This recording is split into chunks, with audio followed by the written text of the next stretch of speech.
Ямар мундаг юм бэ? Тэр голч хилээд байгаа юм ерөөс байхгүй. Нэвтрүүлгийн зураг авалт хийгээдсэн газар гэж би ойлгоод байгаа шүү дээ. Хөлсөөр ингээд алдаад байгаа хгүй. Тэгээ би барыг шийхгүй явдаг заяа. 500 мянган төгрөгөөр 1 сарын хугацаанд Монгол улсын 7 аймгаар ганцаараа хэлсэн туршлагаас оваалцъя.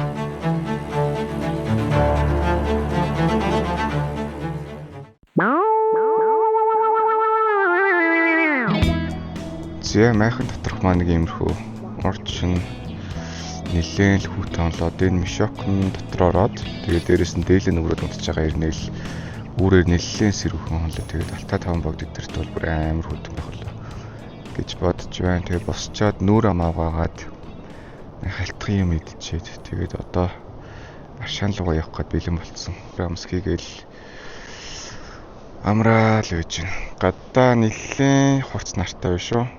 Гэтэ ганц гоё юм зүгээр сайхан сэрүүхэн салхитай. Өнөөдөр бол битээ огт ачаал өгөхгүйгээр сайхан амарчил гэж бодож байна. За яг явахаас өмнө усаа бэлтэж явна. Тэгээд би нөгөө нэг хүнд цүнх үрээд тэг ингээд хол зам талхаад амар их хөлс гараад тэгээд биеийнхээ шингэнийг хамаг хөлсөөр ингээд алдаад байгаа хгүй. Тэгээд би барыг шийхгүй явдаг заяа. Тэгчээд биеийнхээ шингэнийг нөхөхийн тулд би мэдээж маш сайн ус уух хэрэгтэй. Гэхдээ зүгээр энгийн ус уугаад хүний биеийн шингэн нөхөгдөх нь хайцангуй бага байдаг гэж байгаа байхгүй. Тийм болохоор би хотоос гарахаас өмнө нэг тийм биеийн шингэн нөхдөг ийм бэлтгэл авсан заяа. Одоо харуул.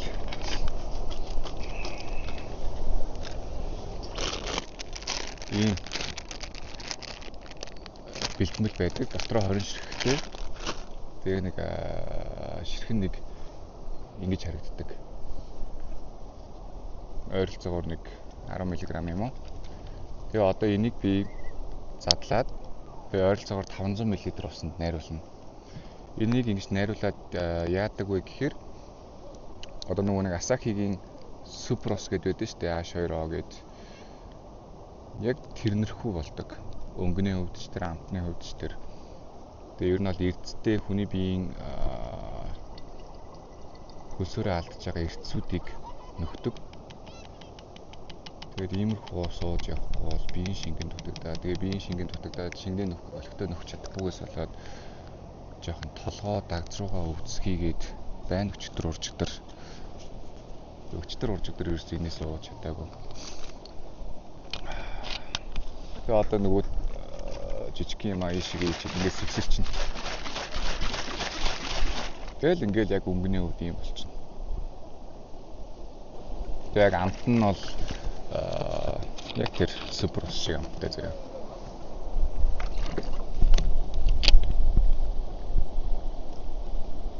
Yes. Тэгээ тэрнээс гадна хол замд ядраад яваад байгаа болохоор ийм хүн ороход бэлтгэл болдог заяа. Тэгээ уудаг ч гэжтэй энэ өдрөө алгад тогтмол уугаад явж байгаа. Нэг олон бол байхгүй нэг 10 ширхэг хийл авч гарсан баг. Тэгээд хүний биеийн энергийг нөхдөг, дархлаа дэмждэг. Тэгээ хүн ороход амар сайн гэдэг наа. Надад хөөж явуулж ирсэн. Тэгээ мэдээж тогтмол ашигтай бактери. Тэгээ энэ ч нэг шаардлага болох л та. Гэтэ яг юм яаж бичих вэ уугаа яваад байгаа. Зэний тиймэрхүү л анда тэгээд аршаан дээр очиод аягаа авч чаад тогтмол ер нь аршааны уснуудаас уугаад яваад байна. Тэгээд аршаан дээр нөгөө нэг уушгаа утгахын тулд би альчуур авч явах хэрэгтэй гэж ойлгосон. Тэгээд альчуур аваад, усаа аваад, аягаа аваад, тэгээд камера аваад явна. Майхна ер нь энэ чигт ингээ үлдээ чи манай хоёр хөршүүд хараад байж байгаа гэж найдаж байна. Yes. Зэг аршаан руугаа явж ийн усаа авцсан, альчуур авсан, аягаа авсан аршаан уух. Тэгээ сая би энэ усны талаар ярьж ирсэн. Энийг яагаад өдөр болгон ч юм уу тогтмол ойр зайтай ууж болохгүй вэ гэхээр бөөрөнд ачаал өгдөг. Гэдгийг хит их уувал ер нь бол бөөрөнд муу гэсэн үг. Яг зөв тохируулаад шаардлагатай үед нь ашиглаад явж чадах юм бол амар олон давуу талтай. Ус эрдэсжүүлэгч гэхээр юу гэсэн үг вэ гэхээр одоо кали, натрий, кальц, магний, цайр гэх мэт зүйлсийг одоо усаар нь хүнд дамжуулаад өгч чинь гэсэн үг шүү дээ. Тэдгээр нь яадаг вэ гэхээр жишээ нь магний бол булчингийн үйл ажиллагаанд ч юм уу аюу хэрэгтэй байдаг. Тэгэл тусдаа яг нэг өөрсдийнхөө хэрэгцээтэй зүйлсийг нөхөд явж идэг болохоор тохируулж хэрэглүүл уг нь их зүгээр. Гэснээс би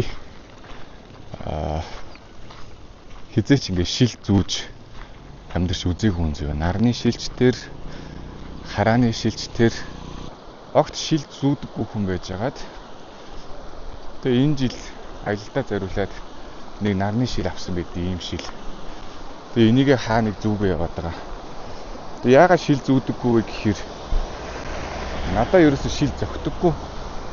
Миний хамрны энэ насны том юм шиг байна.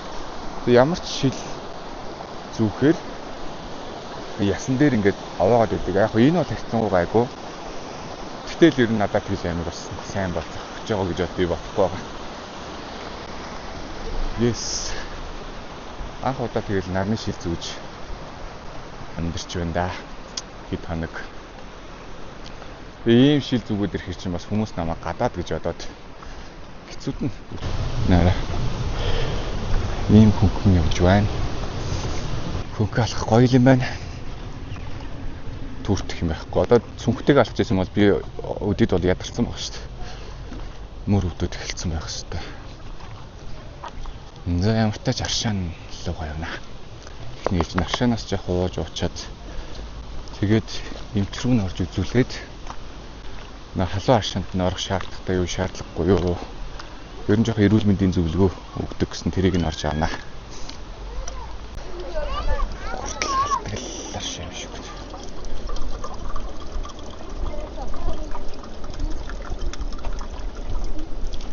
Ямар шуналтай авч байна. Өндөгний хальс байдаг шүү дээ. Өндөгний хальсны амт. Тэг өндөгний нөгөө нэг хальсны дотор нэг тийм нэмгэн хальс явдаг шүү дээ. Яг тэрэн шиг амттай. Юм байна. Нэг тийм кальцэр хуу амттай гэх юм уу. Нэг кальц тэмх амттай гэдэг юм болов. За аршаан дээр ирсэн. Тэгээд өчтөр өрөө унтахаас өмнө аршааны талаар нэлээд жоохон судалгаа хийсэн. Нэлээд жижигтэй жоохон судалгаа хийсэн. Тэгээд яг байшин болохоор Баян Онгор аймгийн Эрдэнэцогт сумын Харьяа гэж явдгийм байлээ. Тэгээд далайн түвшнөөс дээш 1492 хаа 1492 метрийн өндөрт байрладаг. Энэ шаргалжуут гол гэж байдаг. Одоо ингээ харагдаж байна. Тэгээд яг голынхон ирэг дээр оршдог. Тэгээд яг юу байдаг вэ гэсэн чинь 108 төрлийн одоо 300 гаруй аршаан булаг байдаг. Японоос, Германаас тийм эрдэмтэд ирээд судалгааны ажил хийж исэн байлээ.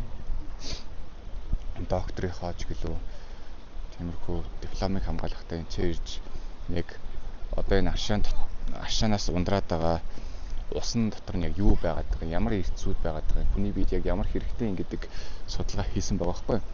Тэгээд усны температур болохоор Цельсийн 90 градусаас дээш халдаг. Тэгээд жилийн 4 үлрэлт болохоор дандаа ингээ манан татчихдаг гэж байгаа байхгүй юу.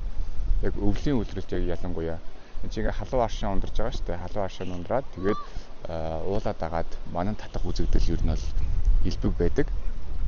Тэгээд нэг юм өхөр хэлбэртэй хад байдаг гэж байгаа. Өхөр хэлбэртэй хадны баруун болон зүүн талаас нь халуун хүйтэн хоёр аршаан ундардаг. Тэр нь нэн сонирхолтой гэсэн тийм пост би бас харсан. Тэгээд дотроо яг имчилгээнийх нь ач тусад нь яг юу байгаад байгаа юм бэ гэсэн чинь яг одоо энэ аршаан дотор нэг бактери байдаг гэж би ойлгосон. Тэр бактерийн нэрийг нь мэдэхгүй. Тэр бактери нь болохоор Цельсийн 900 градус хүртэл амьдрах чадвартай. Тэгээд тэр нь яг ямар үйл ажиллагаатай бактери вэ гэсэн чинь хүний бие юм уу муухай өвчин үүсгдэг эд эсийг одоо цөөлдөг, тоогийн цөөлдөг, устгадаг гэдэг нь бидний биед ер нь бол маш шаардлагатай хэрэгтэй бактери болж тарж байгаа байхгүй юу.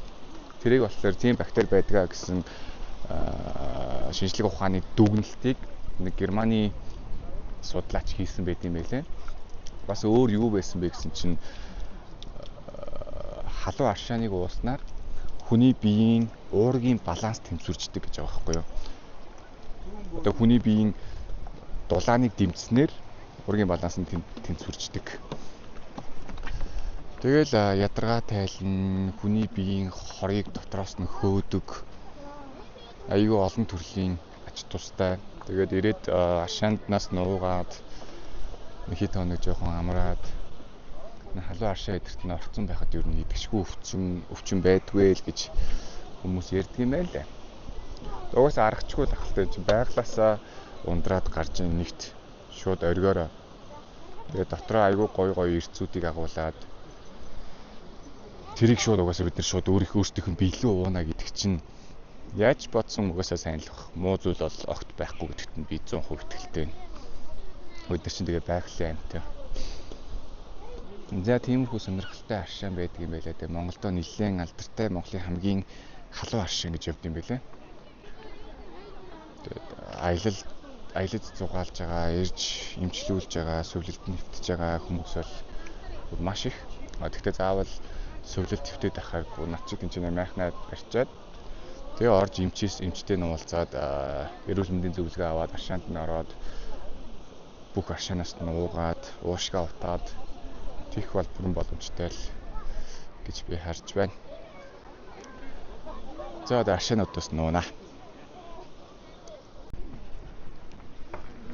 Нүд гэж байна. Ер нь гарч байгаа нь бүгд л халуун л гардаг юм байна л та. Ихэнх нь тэгээд болол ийшээгээл сайхан орчмоор байгаа юм да.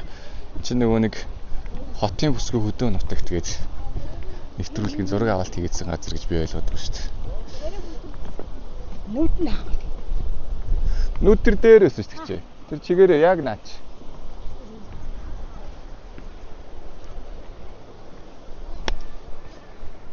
Энд гоё юм байна уу? Өстой гоё юм байна. Хөхний аршин хүртэл биш шүү. You know. Иш орохдоо яаж орж байгаа лээ? Өтрөө үзүүлээд тэгээд эмчнээ заагаад яа. Хэр удаа орох вэ? 10 минут. Тэшиг явж үзснэ. Зүрх судаснаасаа авсан. Миний зүрх ер нь жоохон хим алдалттай гэж явдаг. Уушиг автнаа. Уушигных нь аршаанаас уучаад 5 минут юм ярихгүй байж байгаад тэгээд уушига утдаг гэсэн байгалаас ах мэн үү. Тийшээ явж байгаа кампэлсэн бол бас би нэлээд алхах байж байгаа. Миний кампэлсэн газар тэр зүг рүү ертөнцийн зүгээр баруун орд зүг рүү.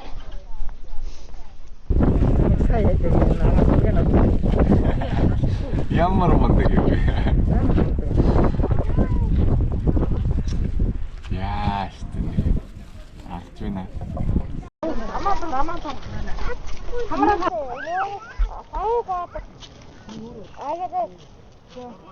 Ингээд уурс авсч байдаг юм байна. Энэ авсч байгаа уураар нь уушиг автна. Имийг авчих.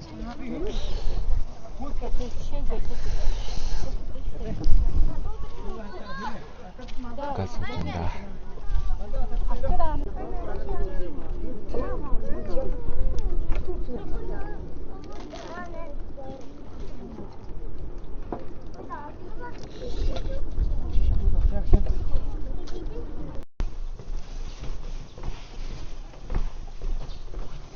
Зя аршаануудаас нууцсан. Тэгээд юунд нь халуун аршаанд нь орох гээд тэгээд халуун аршаан дээр нь оруулдаг сувлагч дээр нь очиод би хаяа яа мөнгөний төлчөө би зүгээр эмчийн үзлэг эдэргээд авах юм шаардлага байхгүйгээр орчиж болох уу гэсэн чинь тийм боломж байл гэж. За тэгэхээр эмчт нь үзүүлэх гэж явж байна. Эмч нь одоо ийшээ яг энэ замын төгсөлд байдаг юм байна. Нэг давхарт нь од гэрэл эсвэл номин гэсэн эмчт үзүүлнэ. Ингэсэн. Тэгээ одоо Юу болох нь арцгаая. Нэг нөхөр нэг малгайгаа явчихд юм байна. За дотроо ийм байдгийн байна. Эмчийн байр нь, эмчилгээний байр нь тусдаа. Ер нь нэлээд том газар биш шүү. Тэгээд эмч рүү н ороод ийм бичиг хийлгэж авдаг юм байна. Тэгээ энэ бичгийг болохоор ресепшн дээр нь үзүүлээд төлбөрөө төлөөд тэгээд саяны халуун хашаанд ордог юм байна. Ер нь барилга барилганы амар гоё хөгжчихсэн. Гоё юм байт юм аа. Хотоос 650 км орчим зайд байдаг гэхэд хотын имлэг шиг л гоё. Хотын имлэгээс ч гоё том. За ороод ирсэн Аршаалон. Тэгээ энэ ерөнхийдөө хаалгаар ишиг зүгээр шууд усыг харуулад ирд юм байна. Тэгээд энэ хоолой баана халаар нь дүүргээд ирэхээр би орно гэж байгаа байхгүй юу? Yes, энэ хөл байна да. Яг Аршаанд нь орсон чинь бүлийн босоод ирсэн. Тэр хэлдэг байхгүй юу? Халуун биш юм биш тийм зүгээр бүлээ осож ирсэн чинь хажуудлын хүн нь бүлээнээр орж байгаа гэдэг би бүлээнээр орчихсон юм уу? Тэгээ одоо халуун осна орж ирж хэлж байна. Ийм юмтай. Би үнэхээр сэтгэл хангалуун бус гарч ирлээ. Би яг юу төсөөлж исэн бэ гэсэн чинь Японы онсэн шиг халуун байх юм болов уу төсөөлж байгаа байхгүй. Бүлээн ус нь нэг 10 минут твтэж байгаа л гараад ирлээ. Ус нь халах юм болов гэсэн чи халахаас өмнө миний хугацаа дуусчихлаа. Тэгээ ойрд найтах гэж дээрээ. Энд чи ирсэн зорилго тэгэл ингэж ил дууслаа. Тэгээд нийтийн усанд орох газар байдаг гэсэн. Тийшээс орчмоор л. Тийшээ явж байгаад нэг ус. Усны савнд Аршаанаасаа дүүргэж аваад тэгээд алчуураа аваад тэр совлол руу явна. Усанд орчоод ирээд юм уу зэгсээд ер нь эртхэн унтаж амраад. Тэгээ маргаашнаас замдаа гарандаа өглөө 8-аас автобус явна гэжсэн хот руу. Нэг талдаа 47,000 төгрөгөөр явд юм билээ ишиг автобус. Би хот орохгүй ч гэсэн автобусанд нь суугаад тэгээ төв зам хүртэл үгэндээ агтчихвал гэж бодоод идэг. Тэг боломжтой болоогүй асуусан чинь ресепшнист нь асуусан чинь 47,000 төгрөгөө төлж ижил тэгж явна да гэд. Автобустай тааруул маргааш өглөө эртхэн босч жоод автобустай тааруул дайгдах гэж үзэн дайгдахгүй бол тэгэл яаж ирсэн төгөөрөл буцсан тэгээд их намгүй өмл өнжлөө өнөдөр. За нэг иймэрхүү байна да. Голыг нь очиж харуулдаг юм уу нэрээ.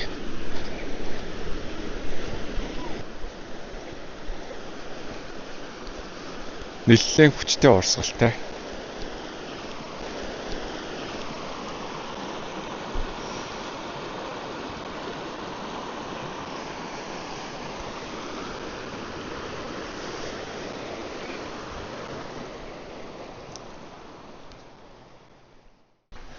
Нөгөө совллын нийтийн усанд орох газар руу намайг төрлөө. Нэг иймэрхүү харагддаг юм байна. Энэ чи ингээ усанд орчихор юм байна. Тэг надад бол зүр хангалттай. Тэр гол чилээд их юм ерөөс байхгүй. Зэт гэжсэн нэг усанд орно. Зэ усанд орч агараад ирсэн. Сайхан усанд орчлоо, 0-ыг нь ашиглачлаа. Тэгээд дажгүй унтаж амраад маргааш өглөө явхад бэлэн. Тэгээд автобус нь 8-аас өглөө хөдлөн гэж хэлсэн. Болвол тэр автобусанд нь дайгдаад төв зам руугаа орчвол. За ямар ч сайхан цэвэрхэн болчлоо. Нэгч цаваар өгүүлсэн л та.